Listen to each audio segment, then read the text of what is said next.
That's what is happening in our country. A country with natural wealth. A country that is buoyant with riches. Liquid mineral and solid minerals.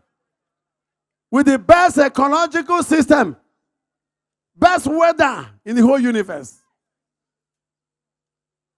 The demographic structure of the country is wonderful.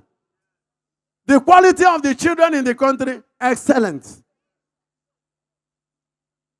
A country blessed with children with moral probity and excellence.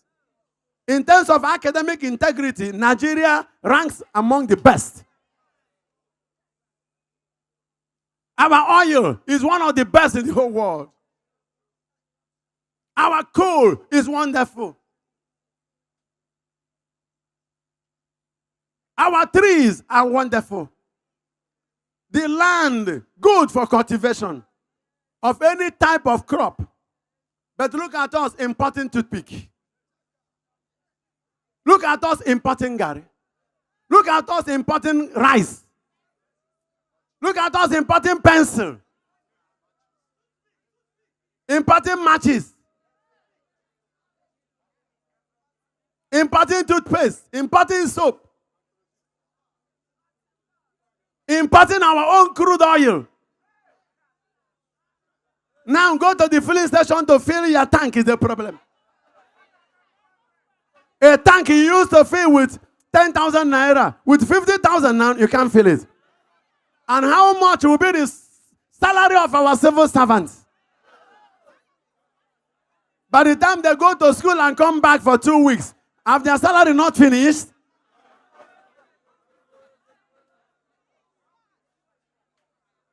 This problem has started happening from the previous governments, but I believe that the present government can do something. We shall not continue like this. Shall we continue like this? Never. I'm not blaming anybody, but I'm thinking that if you cannot afford the solution, you look for those who can provide the solution. I am noticing that the present government, I'm not condemning anybody, but there are many square pegs in round holes. People who do not know how to solve problems. Somebody who doesn't know how to solve mathematics. You ask him to be a mathematics teacher. Nemo dat quod non habet, Latin adage says. You can't give what you don't have. Nigeria is gagged. Nigeria is locked up. Nigeria is in siege. Nigeria is caged. Nigeria is passing through a casket experience. We need to be unlocked. Our youths are running away. And when you run to another country without quality paper, you are there worse than what you ought to be here. Many are languishing, haven't gone out. But even in spite of what they are suffering there, it's better for them than when they are here. Why can't there be steady power supply? Why can't the interest for the producers and industrialists from the banks be lowered? How can somebody effectively take a loan from the bank and be paying 40%? How? It is an indirect way of increasing criminality. It's a subtle way of perpetuating the anachronism of kidnapping and insecurity. It's a matter of who can say it. I am not talking about protest, but I mean that the present government should sit up or sit down and plan on what to do to ameliorate the suffering of the poor masses. Mortuaries are being filled with people who died out of hopelessness. It is even affecting the spirituality and the morality of our people. People cannot eat. Imagine a parent with 6 children. How many cups of garri will they eat in a day?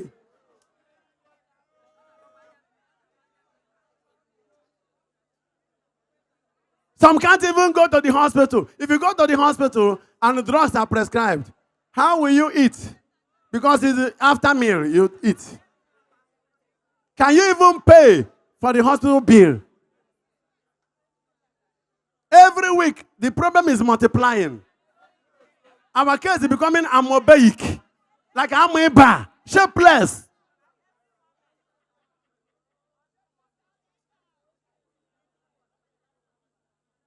Look at the wonderful communique the bishops wrote. We have read them in the church. How would that be promulgated? I know that all in the Asorok, major two groups, Christians and Muslims, those who are handling Quran or Bible. Either you are reading the Quran or you are reading the Bible. Can't you, because of Jesus Christ or because of Muhammad, make this country a home worthy of existence? Why have you forgotten your spiritual origin?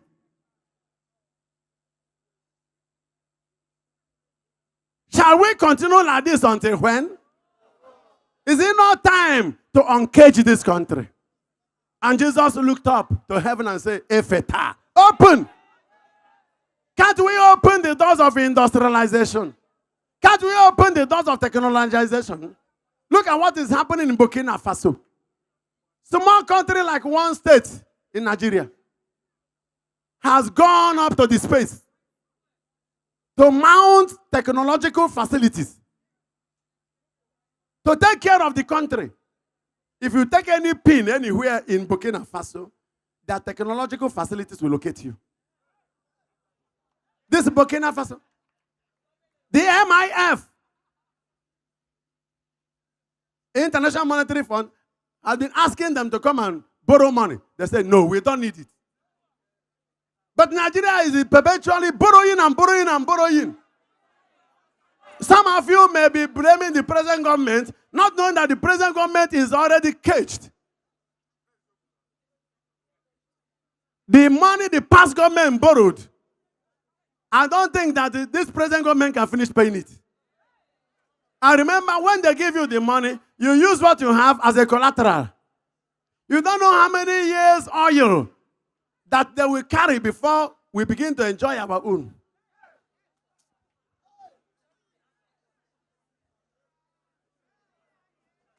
What we are passing through now is hunger. Famine time is still coming. Hunger is different from famine, you know. I told you this many years ago.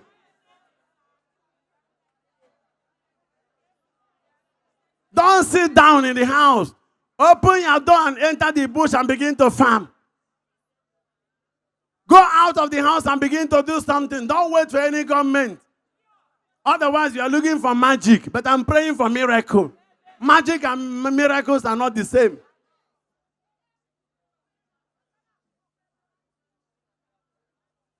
Miracle is supernaturally organic. Magic is a fake. Could be a product of deception. Look at what the Bible says here. In the book of Isaiah chapter 35, we shall tell those who are disheartened, fear not. In spite of what is happening in the country, I tell you, fear not. But woe betide those who are perpetuating this over suffering and anachronism, thinking that nothing will happen. And you say, do you know who I am? I am the minister. I am the senator. I am the honorable representative and so. I am this, I am that. I am the governor. I am the president. I don't care who you are. Who you are is 6 feet. Is somebody. One day, all this wealth you have amassed will be somewhere, and you cannot lay a hand on any of them. Vanity upon vanity. Rubbish. The leaders have the key to open the doors of this suffering, and people will begin to enjoy the wealth of the land. It is now a shameful thing to tell anybody you are from Nigeria. Because our youth are doing anything possible to survive. Man must survive. It's an instinct. Survival. In the Maslow's psychology, One of the basic facts is, how will I survive? And a time when immorality shall become a culture and a tradition. That is what is about happening. And it will soon affect the church with the social media trend. Just give it time.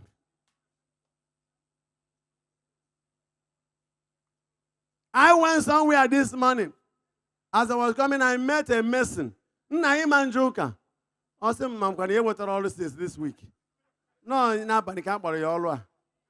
They say, open Nigeria tata, will you get maybe? Where you are buying a motor, put out a women. They did not eat this yesterday. And he got the job today. And it's a day pay.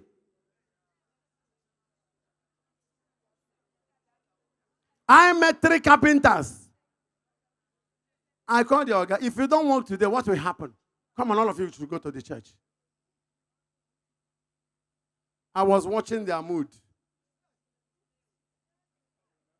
As give us something to eat if you want us to go to church. That is what the interpretation I gave it. Because in Matthew chapter 14, verse 16, Jesus told his disciples, give them something to eat. We church leaders should begin to warm up. That time is coming so fast.